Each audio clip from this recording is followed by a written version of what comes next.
Hi, today we are going to show you how to work with Omron pain reliever electrostimulator. It's very useful for back pain, shoulder pain, joint, muscle pain.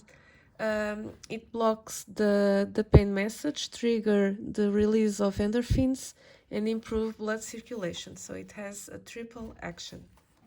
It comes with the device, the electrode cord, so you have to plug it in, the pad holder, the long life pads, the batteries, the belt clip, the soft pouch, and the manual.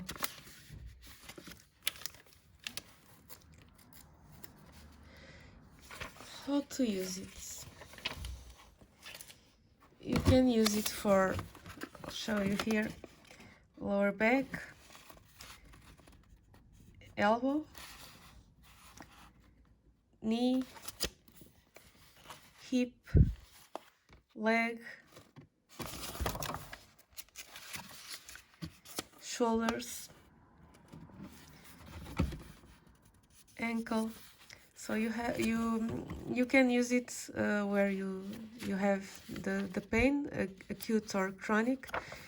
You shouldn't use it at all at your chest, or if you are pregnant, at the belly zone. It's very easy to use. You have to choose the mode, and I'm going to show you colored images and put the electrode. It has a glue, and you glue it to your skin, and just choose your program and let it work and relieve your pain. Thank you.